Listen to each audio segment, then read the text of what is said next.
আসসালামু আলাইকুম রহমতুল্লাহ। আজকে গত ভিডিওটার একটু সংক্ষিপ্ত আকার বলবো। প্রথমে ভিডিওটা লম্বা হওয়ার কারণে অনেকে হয়তো আমি কি বলতে চাইছি এটা ভালো বুঝতে পারেন নাই।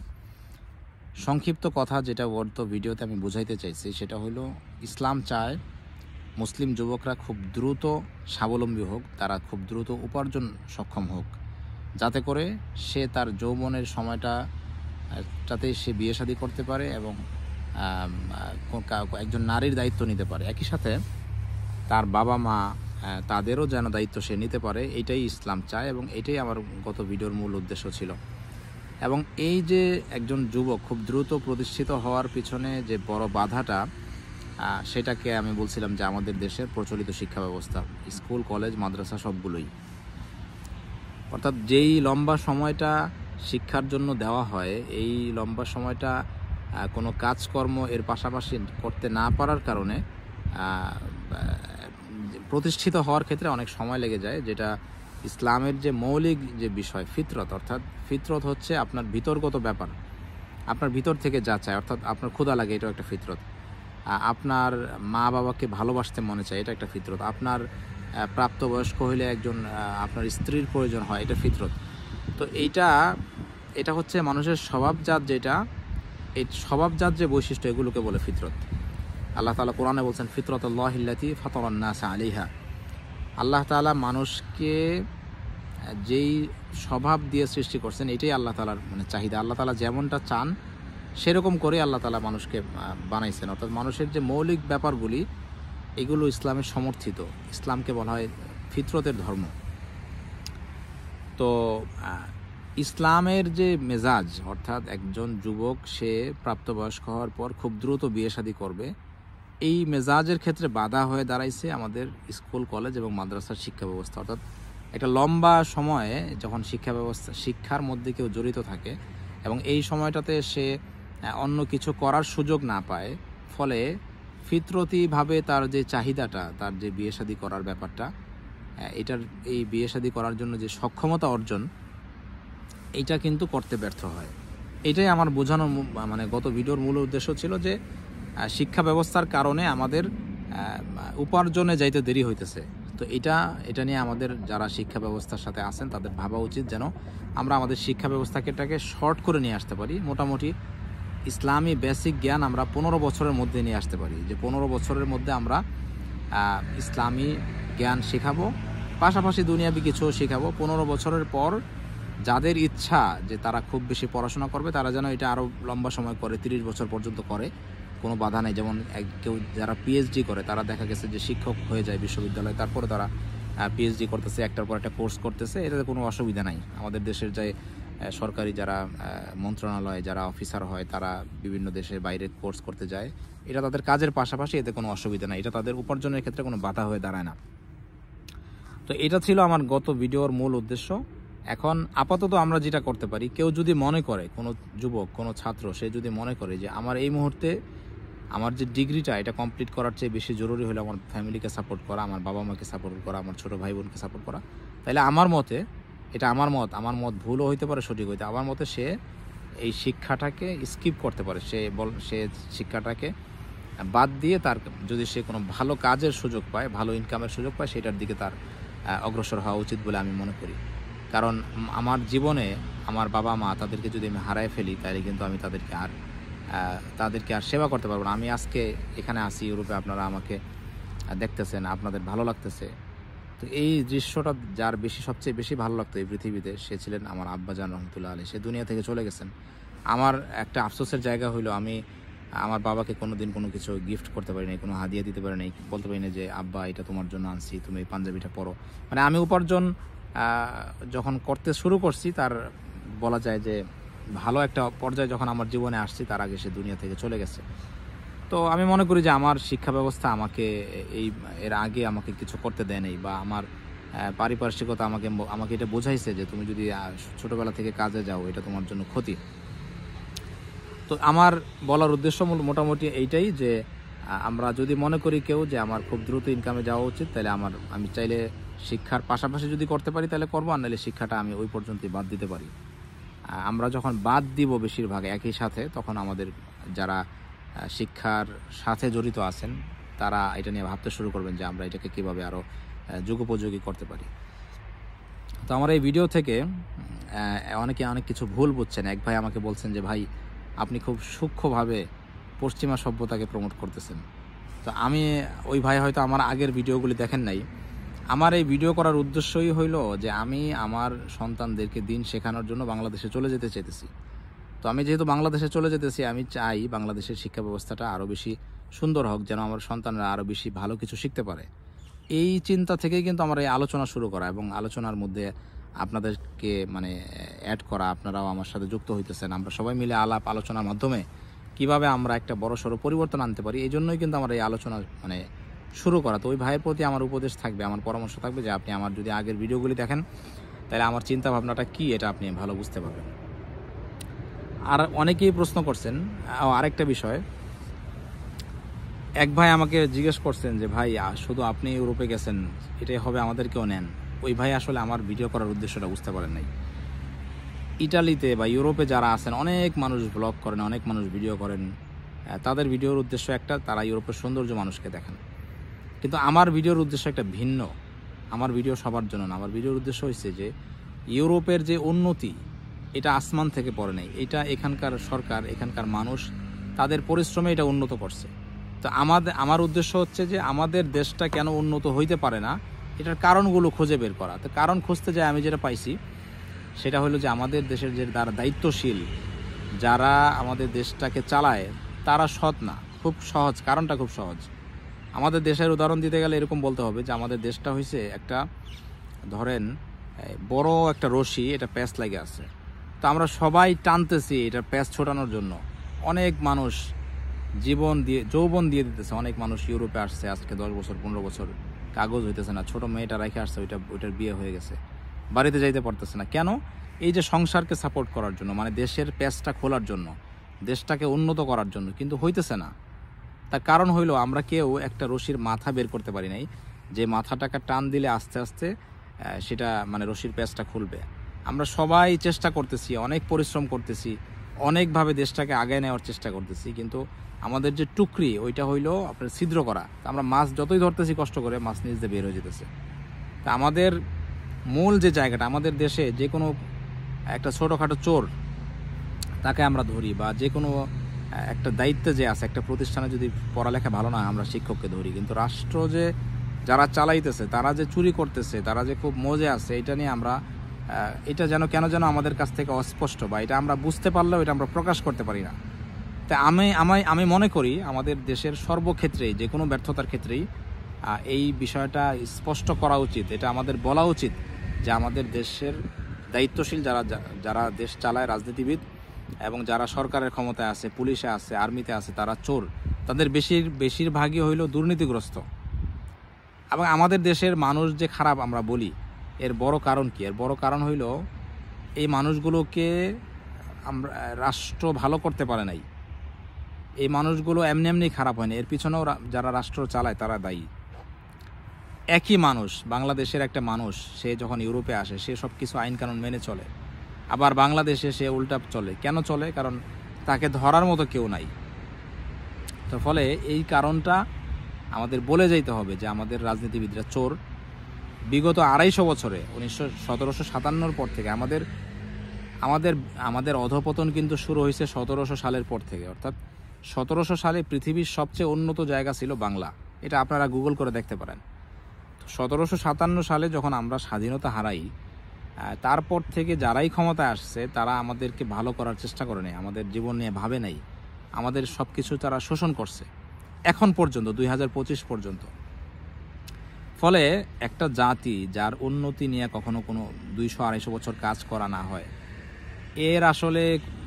এর পৃথিবীর সবচেয়ে নিকৃষ্ট জাতি হবে, সবচেয়ে অবহেলিত জাতি হবে। এটাই স্বাভাবিক। এটাই আমাদের তারুণ্যের ক্ষেত্রে হয়েছে। আমাদের তরুণরা যে হতাশাগ্রস্ত, এটা বড় কারণ হইল তাদেরকে নিয়ে আসলে কেউ কখনো ভাবে নাই। এই জন্য আমাদের এই প্রশ্নটা খুব স্পষ্ট করতে হবে যে আমাদের দুর্দশার বড় কারণ হইল আমাদের রাজনীতিবিদরা।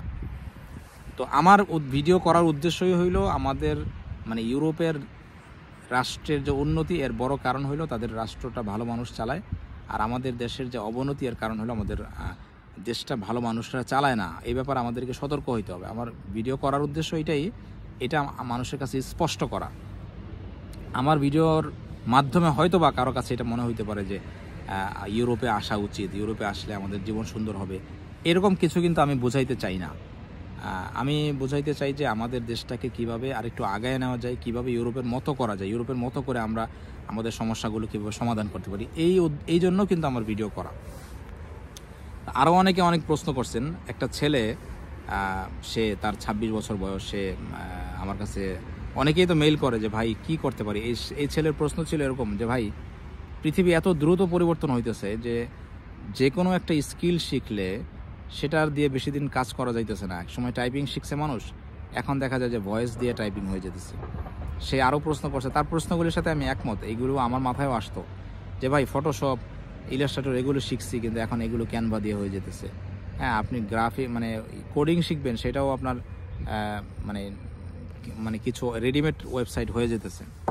তো ওই ছেলেটার প্রশ্ন ছিল এরকম যে আমরা আসলে এখন কি শিখতে পারি, কি শিখে নিজের পরিস্থিতি উন্নত করতে পারি। এবং অনেক আলেমরাও প্রশ্ন করছেন আমার কাছে যে আসলে কি ব্যবসা আমরা করতে পারি, কি কাজ আমরা করতে পারি। তো ব্যবসা জিনিসটা নবীর সুন্নত এবং ব্যবসার মধ্যে স্বাধীনতা আছে। আমিও ব্যক্তিগতভাবে ব্যবসা খুব পছন্দ করি এবং আমি ছোট থেকেই বিভিন্ন রকম ব্যবসা করছি, বেশিরভাগগুলির ক্ষেত্রে আমি ফেল করছি। তো সেইটার আলোকে বিশেষ করে ইউরোপে এসে যখন আমি ব্যবসা করতে গেছিলাম, এখানে আমার ইচ্ছা ছিল, খুব ঝোঁক ছিল। তো 35 বছর বয়সে আমি একটা জিনিস বুঝতে পারলাম যে ব্যবসাটা একটু কঠিন এবং ব্যবসার ক্ষেত্রে কিছু মূলনীতি আছে যেটা ইউরোপ করে। আমি আমার গল্প বলি। আমি একবার ভাবলাম যে আমি গাড়ির ব্যবসা করব। আমি আগে একটা অন্য দেশে ছিলাম, ওখানে টুকটাক ছোটোখাটো গাড়ির ব্যবসা আমি করছি। তো আমি গেলাম একজন উকিলের সাথে। এখানকার নিয়ম হলো যে কোনো ব্যবসা করলে আগে উকিলের কাছে যাইতে হয়, বা এদেরকে বলে কমার্শিয়ালিস্ট, যারা মানে চার্টার্ড অ্যাকাউন্টেন্ট বা এই জাতীয় বলে, সহজে বোঝার জন্য বললাম। তো তাদের কাছ থেকে আগে আইন কানুন জেনে তারপর ব্যবসা করতে হবে। তো যখন আমি গাড়ির ব্যবসা করতে চাইলাম, তখন আমাকে বললো যে তোমার গাড়ির উপর ডিপ্লোমা লাগবে, অর্থাৎ তোমাকে গাড়ির মেকানিক হইতে হবে, তারপরে তুমি গাড়ির ওয়ার্কশপ খুলতে পারবে। তো এখানে একটা মূল পয়েন্ট দেখেন, এখানে এসে আমি বুঝলাম যে ব্যবসা হইতে হবে স্কিলের ভিত্তিতে, কর্মদক্ষতার ভিত্তিতে। অর্থাৎ আপনি 1 কেজি আটা কিনলেন, সেই আটা যদি আপনি এক দোকান থেকে কিনে, পাইকারি কিনে যদি খুচরা বিক্রি করেন, আপনি এটাকে 5 টাকা দিয়ে কিনলে 6 টাকা বিক্রি করতে পারেন, এর বেশি কিন্তু লাভ করতে পারবেন না। কিন্তু যখন আপনি এই আটাটাকে রুটি বানাবেন, তখন কিন্তু একটা রুটি আপনি 2 টাকা বিক্রি করতে পারতেছেন। তখন কি হলো, 1 কেজি আটা থেকে আপনি 20 টাকা লাভ করতে পারলেন। অর্থাৎ ইউরোপ বলে ব্যবসার মূল হইল সার্ভিস রিলেটেড ব্যবসা হইতে হবে। অর্থাৎ আপনি কিছু একটা কাজ জানেন, সেই কাজটা আপনি সেল করতেছেন, তাইলে আপনার এই ব্যবসায় বরকত হবে, আপনি আগাইতে পারবেন। দেখেন পৃথিবীতে আজকে যারা বড় বড় ব্যবসায়ী, দেখেন তাদের কিন্তু একটা যোগ্যতা আছে। কি যোগ্যতা? আপনি দেখেন এই যে আইফোনের, যেটাতে আমি ভিডিও করতেছি, আইফোনের মালিক বা অ্যাপল কোম্পানির মালিক স্টিভ জবস, এই লোক যে ব্যবসায়ী হয়েছেন, এই লোক কিন্তু আবিষ্কারের মাধ্যমে ব্যবসা করছেন। অর্থাৎ অ্যাপল যে পৃথিবীর এত বড় একটা কোম্পানি হয়েছে, এগুলো তার ইনোভেশন। সে প্রোডাক্ট বানাইছে, এই প্রোডাক্ট বিক্রি করে বড় লোক হয়েছে।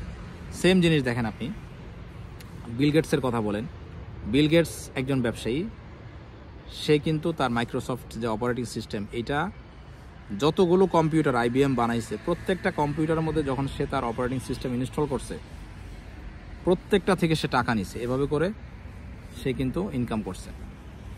আপনি দেখেন আজকের ইলন মাস্ক, সে গাড়ির টেসলা বানাইতেছে, এটা কিন্তু একটা প্রোডাক্ট। অর্থাৎ এমন না, এই বড় ব্যবসায়ীদের মধ্যে এমন কেউই আপনি পাবেন না যারা পাইকারি মাল কিনে খুচরা বিক্রি করছে, বা একটা প্রোডাক্ট কিনে ওইভাবেই এটা বিক্রি করছে, এরা ব্যবসায় সফল হইতে পারে নাই।